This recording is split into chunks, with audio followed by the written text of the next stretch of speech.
channel Ngulik Horor.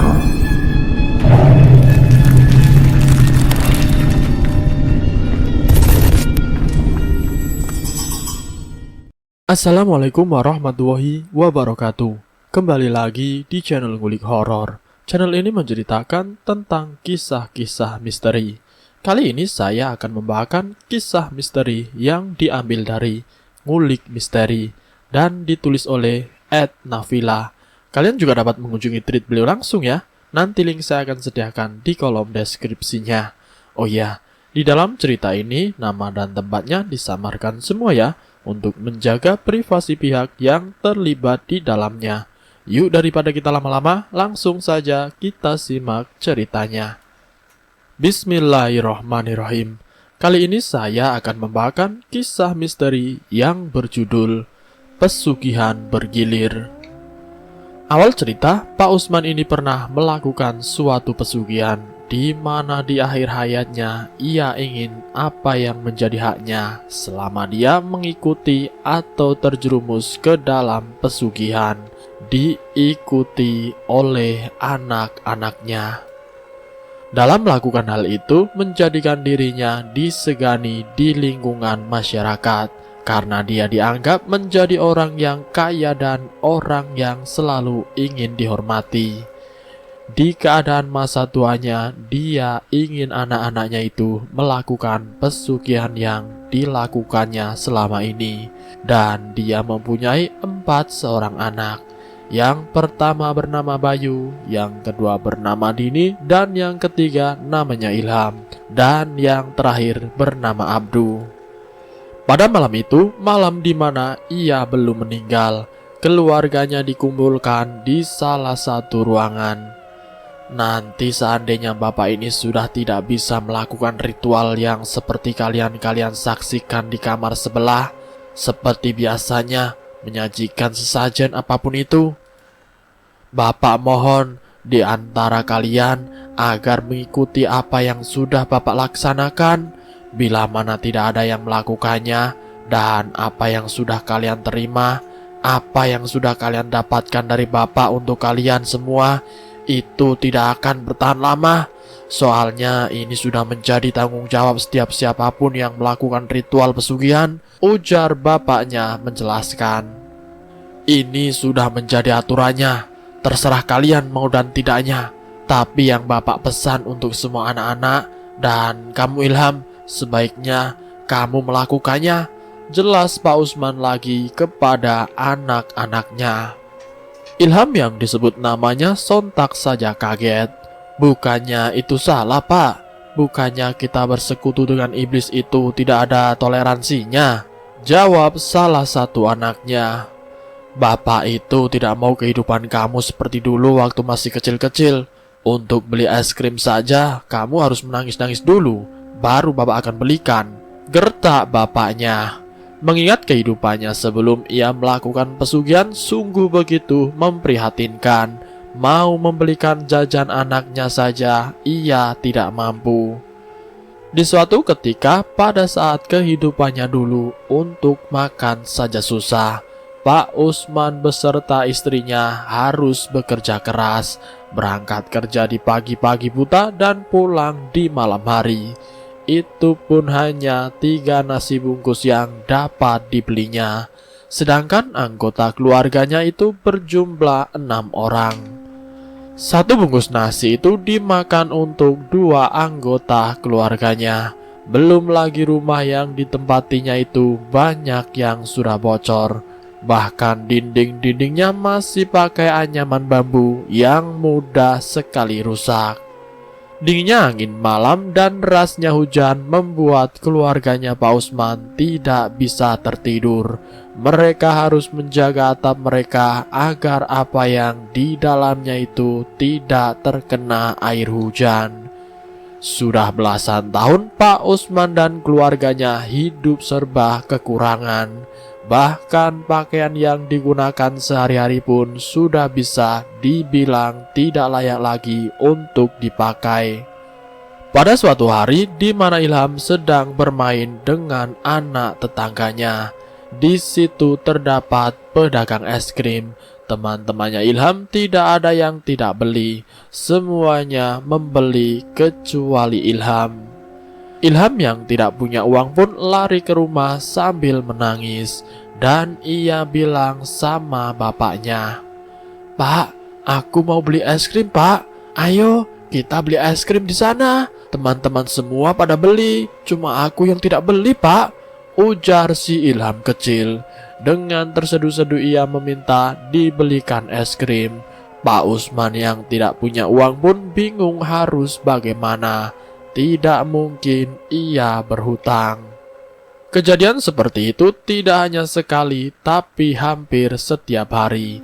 Anak-anaknya Pak Usman tidak bisa membeli jajan seperti teman-temannya.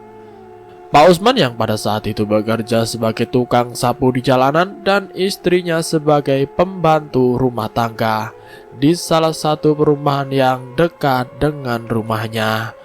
Pada saat menyapu jalanan, Pak Usman menemukan sebuah koran yang kelihatannya masih bagus. "Wah, lumayan ini, bisa dibawa pulang." Setelah itu, ia melanjutkan kegiatannya sampai sore hari. Di perjalanan pulang, ia sempat berhenti di halte untuk istirahat karena jarak tempat ia bekerja dengan rumah sangat jauh, sekitar 1 jam.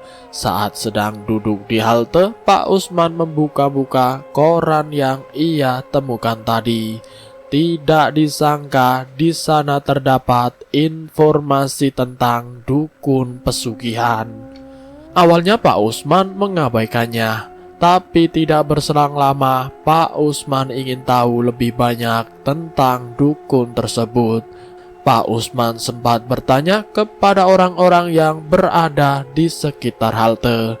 Tidak membutuhkan waktu yang lama, akhirnya Pak Usman tahu tempat dukun pesugihan tersebut. Singkat cerita, saat ia sudah berada di rumah, Pak Usman menyampaikan apa yang ia dapatkan kepada istrinya. "Bu, tadi Bapak dapat informasi tentang dukun pesugihan. Bapak sudah capek hidup seperti ini terus, Bu. Apalagi anak-anak setiap mau jajan pasti harus nangis-nangis dulu, Bu," ungkap Pak Usman. "Apa, Pak? Dukun pesugihan? Bapak mau melakukan pesugihan?" jawab istrinya. "Iya, Bu, kalau seperti ini terus kita tidak akan maju-maju, Bu. Apa Ibu tidak capek hidup susah terus?" jelas Pak Usman. "Iya sih, Pak. Ya sudah, Ibu ikut apa kata Bapak saja," jawab istrinya. Setelah mendapatkan persetujuan dari istrinya tersebut, esok harinya Pak Usman pergi ke tempat dukun tersebut. Ia mendatangi dukun tersebut dan menyampaikan apa keinginannya. Dukun tersebut pun langsung mengiyakan dan memberikan pesan kepada Pak Usman agar pesugihan ini harus dilakukan secara turun-temurun. Jika tidak akan berdampak sangat besar bagi Pak Usman dan keluarganya. Sesampainya di rumah, Pak Usman langsung saja mempraktekkan ritualnya. Tidak butuh waktu lama, berkat dari pesugihan yang dijalaninya, kehidupan Pak Usman semakin membaik. 1 bulan, 2 bulan, sampai 5 bulan Pak Usman sudah menjadi orang terpandang di desanya. Bahkan Pak Usman membangun usaha yang begitu banyak. Salah satunya usaha toko kelontong yang sudah banyak cabang. Itulah yang dialami Pak Usman dulu. Sampai akhirnya Pak Usman melakukan pesugihan demi menghidupi keluarganya. Pada saat itu, kamu dan adik-adikmu masih kecil, belum tahu apa-apa. Sakit, Nak, sakit. Ketika mendengarkan tangisan-tangisan kalian ini saat meminta belikan jajan, bapak dan ibumu harus bekerja keras dulu dari siang sampai malam untuk bisa membeli beras. Itu pun untuk makan 1 hari saja. Untuk seterusnya, ya bapak sama ibu harus kerja lagi, Nak, ungkap bapaknya kepada anak-anaknya. Bapak menjadi seperti ini dengan apa yang kita miliki sekarang. Bapak tidak mau ini sia-sia dan musnah begitu saja. Bapak berucap seperti ini karena sudah tahu bahwa ajal Bapak tidak lama lagi, Nak, ungkap bapaknya lagi. Setelah pesan itu disampaikan kepada anaknya, tidak berselang lama Pak Usman meninggal dunia. Pecah sudah tangisan keluarga. Abdu yang merupakan anak terakhir, dia merasa sangat terpukul atas meninggalnya Pak Usman. 1 minggu, 2 minggu, 3 minggu setelah bapaknya meninggal, anak-anaknya ini masih tidak mau melakukan ritual pesugihannya. Ketika ibunya melakukan ritual pesugihan, di antara keempat anaknya tersebut tidak ada satupun yang mau mengikutinya. Ibunya hanya melakukan ritual pesugihan itu sendiri di kamar yang sudah biasanya Pak Usman melakukan ritual. Seperti biasanya, pada saat dia melakukan ritual, dia didatangi sosok makhluk yang memang itu adalah ciri khas pesugihan. Makhluk yang tinggi besar berwarna hijau dan mempunyai sedikit bulu dengan mata yang melotot. Makhluk tersebut menanyakan kepada Bu Sari selaku istri dari Pak Usman. "Kenapa kamu sendirian? Mana anak-anak kamu?" ujar sosok tersebut. "Anak-anak saya belum mau, anak saya belum siap," jawab istrinya Pak Usman. "Kalau tidak siap, maka akan saya ambil apa yang menjadi hak saya. Karena saya tidak mau apapun yang sudah saya berikan ke keluarga kamu itu didapatkan atau digunakan dengan percuma tanpa ada persembahan untuk saya," ungkap sosok tersebut. Setelah mendengarkan apa yang diucapkan makhluk tersebut, akhirnya Bu Sari keluar dari ruangan tersebut dan menyampaikan kepada anak-anaknya. "Ibu sudah mendapatkan jawaban dari apa yang ibu sampaikan tadi pada saat ritual. Kalian, anaknya ibu dan bapak, harus ikut serta dalam ritual ini. Jika tidak, maka akan berdampak buruk pada kita semua," ibunya menjelaskan kepada anak-anaknya. Setelah disampaikan pesan tersebut pun, anak-anaknya masih saja tidak mau melakukan ritual tersebut. Apalagi dengan Abdu, dia dibesarkan di lingkungan yang berbeda. Karena dia dibesarkan oleh pamannya yang jauh dari kakak-kakaknya dan kedua orang tuanya. Abdu tumbuh besar di lingkungan pesantren. Abdu yang tahu bapaknya melakukan pesugihan seperti itu langsung menolaknya. Abdu beserta 3 kakaknya dalam waktu 1 bulan, 2 bulan, sampai 4 bulan. Tidak ada satupun yang mau melakukan ritual tersebut. Apa yang disampaikan oleh bapaknya sebelum meninggal, bahwa salah satu anaknya harus meneruskan ritual pesugihan tersebut, dan keempat anak tersebut sudah diberi warisan oleh bapaknya. Termasuk dengan Bayu, dia sudah diwariskan perusahaan besar di salah satu kotanya. Namun dia menjual perusahaan tersebut, dan anak keduanya yang bernama Dini yang diwariskan toko kelontong di pasar. Toko tersebut sudah ditutup. Keempat anaknya Pak Usman tidak mau menerima apa yang dikasihkan sama orang tuanya. Dia tidak mau mewarisi sedikit pun. Apalagi Abdu yang dibesarkan oleh pamannya, kakak dari ibunya itu, disekolahkan di pondok pesantren. Yang kebetulan pamannya ini tidak mempunyai anak, maka Abdullah yang menjadi anak angkatnya. Dari beribu-ribu rayuan dan bujukan Bu Sari, anaknya ini masih kekeh tidak mau mengikuti jejak bapaknya ini yang bersekutu dengan iblis. Akhirnya Bu Sari pun mengumpulkan anak-anaknya.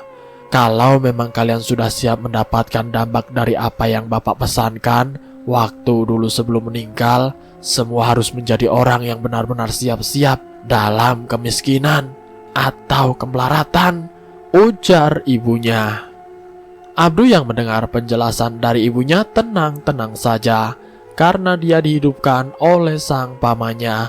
Dengan keadaannya yang seperti ini membuat ibunya kebingungan, khawatir dengan apa yang akan terjadi ke depannya. Perusahaan yang dibangun dari nol, usahanya yang bercabang akan lenyap begitu saja. Ya sudah, terserah kalian mau bagaimana. Tapi ibu menyarankan agar kakak mencari keberkahan dari yang di atas, tukas ibunya. Setelah mereka semua itu berunding, hanya 3 anak yang mau melakukan pesugihan seperti bapaknya. Hanya Abdullah yang tidak mau, karena dia tahu bahwa bersekutu dengan iblis itu tidak akan ada rasa toleransinya. Bu Sari akhirnya lega. Ada anaknya yang mau meneruskan pesugihan itu. Mereka melakukan ritual di tempat yang sudah disiapkan dengan segala peralatan sesajen yang sudah disajikan.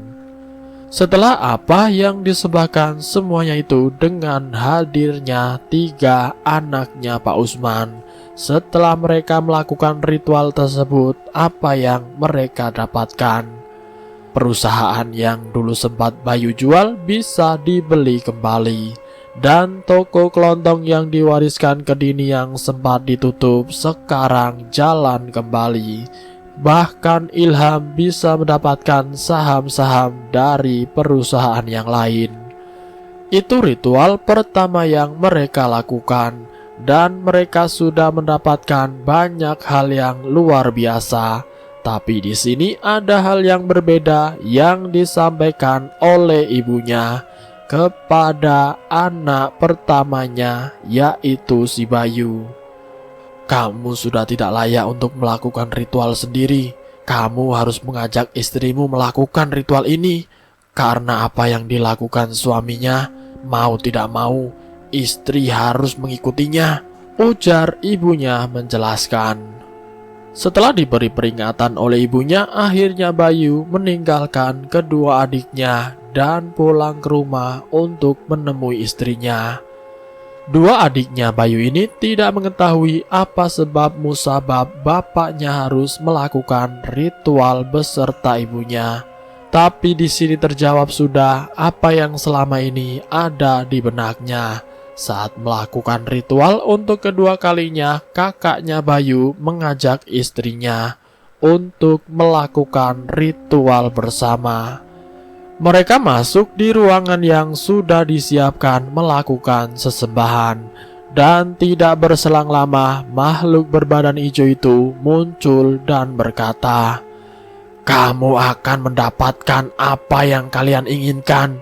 Tapi karena usianya kalian yang terbilang masih muda, maka akan saya ambil. Saya memberikan apa yang kalian inginkan, tapi dengan jaminan umur kalian, bahwa kalian hanya hidup untuk 50 tahun, tidak lebih dari itu. Dari sisanya itu untuk saya dan sesembahan saya di sana," ujar makhluk tersebut. Mengerti apa maksud dari ucapan buto ijo tersebut, dia menyampaikan kepada Abdu, takut akan membuat dirinya dan istrinya terkena imbasnya sendiri. Abdu selalu bersyukur karena tidak mengikuti hal tersebut. "Saya tidak mau, terserah kakak-kakak mau melakukan itu atau tidak. Intinya saya tidak mau ikut-ikutan," ujar si Abdu. "Jika kamu melakukan, kamu akan mendapatkan apa yang kamu inginkan, Abdu." Kata-kata kakaknya itu tidak digubris sama sekali oleh Abdu. "Saya tahu itu salah, tapi kakak belum siap menghadapi kenyataan seperti kemarin. Kita bahkan hampir saja dihadapkan pada kemelaratan. Saya belum siap," lanjut si Bayu. Ketidaksiapan itu yang membuat kakak itu terjerumus ke hal yang salah. "Saya tidak mau mengikuti. Sebenarnya untuk apa sih? Itu hanya kebahagiaan sesaat, Kak," bantah Abdu. "Bapak rela melakukan seperti itu untuk kita semua, agar kita bisa bertahan hidup," ungkap si Bayu. "Kalau begitu, saya minta maaf sebesar-besarnya kepada Bapak dan Ibu yang membesarkan dan menghidupi segala-galanya untuk kalian. Tetapi saya dibesarkan di lingkungan pesantren dan dibiayai oleh paman, ungkap Abdu.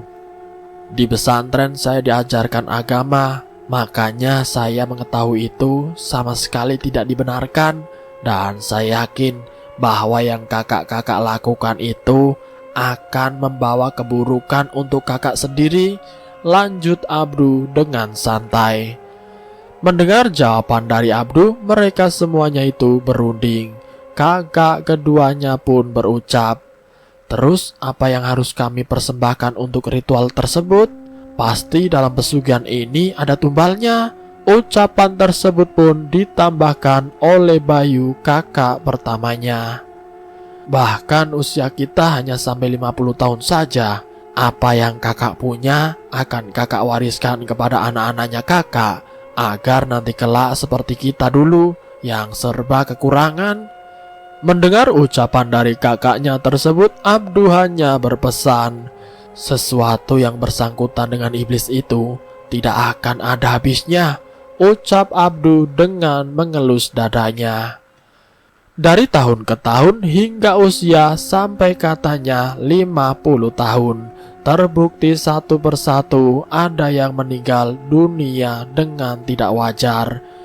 Yang pertama dialami oleh kakak keduanya, yaitu Dini, bayi yang berusia 50 hari meninggalkannya, dan diteruskan ke anak kakaknya pertama, si Bayu. Anaknya yang usianya hanya 3 tahun itu pun meninggal. Kejadian berikutnya, pada saat Ilham itu berusia 50 tahun, dia harus merenggut nyawa dalam penderitaan yang dialaminya. Dia terkena penyakit yang tidak ada obatnya, yang setiap harinya merintih kesakitan. Dan pada saat kematian Bayu, ia meninggal karena kecelakaan yang begitu hebat, sampai mobil yang dikendarainya itu terbakar sampai hangus tidak tersisa. Dan yang terakhir yaitu Dini, ia meninggal dunia karena mengalami serangan dari buto ijo, karena Dini tidak melakukan ritualnya selama 3 minggu berturut-turut. Dini selalu bermimpi buruk. Di dalam mimpinya ia selalu didatangi oleh sosok makhluk yang besar. Dia disiksa terus-menerus. Namun pada saat malam hari di mana ia harus melakukan ritualnya, tapi Dini tidak melakukannya, buto ijo muncul secara tiba-tiba dan langsung menyerang Dini. Diangkatnya tubuh Dini tinggi-tinggi dan tidak lupa tangan makhluk tersebut mencekik lehernya. Dijatuhkannya tubuh Dini dari ketinggian. Brak! Rasakan akibatnya, dasar manusia, bisanya cuma ingkar janji, ucap makhluk tersebut. Tubuh Dini yang sudah tidak bernyawa lagi akibat dijatuhkan dari ketinggian oleh sosok buto ijo tersebut. Sungguh malang sekali hidupnya Dini, meninggal dengan tidak wajar. Bahkan anaknya yang masih berusia 5 bulan dimakan hidup-hidup oleh buto ijo. Perjanjian dengan iblis itu pun sekarang menjadi kenyataan. Kakak-kakaknya meninggal di usia yang sama, yaitu 50 tahun. Ibunya yang sekarang sudah berusia 80 tahun. Dengan melihat kenyataan bahwa anak-anak meninggal pada usia 50 tahun akibat perjanjiannya dengan iblis. Tidak berselang lama, ibunya pun mengikuti jejak para kakak-kakaknya. Ibunya meninggal dalam keadaan yang tidak wajar. Lehernya seperti ada bekas cekikan buto ijo tersebut. Yang tersisa sekarang hanyalah Abdu dengan teduh pendiriannya yang tidak mau terjerumus ke jalan yang sesat. Arti daripada pesugihan yang intinya tidak memberikan hal yang baik untuk kita. Setiap kita melakukan persembahan atau bersekutu dengan iblis, tetap akan ada timbal baliknya. Dan selesai. Itulah kisah misteri yang berjudul Pesugihan Bergilir. Semoga kisah ini menjadi inspirasi untuk kita semua, dan semoga kita dijauhkan dari hal-hal yang negatif. Untuk kedepannya kita harus sadar bahwa apa yang diawali dengan keburukan, maka akhirnya akan berantakan. Ambil sisi positifnya dan buang jauh-jauh sisi negatifnya. Terima kasih sudah mampir di channel kami. Jika kalian tertarik dengan video kami, silahkan tekan tombol like, share, dan komen. Tekan subscribe untuk mengikuti video kami selanjutnya. Wassalamualaikum warahmatullahi wabarakatuh.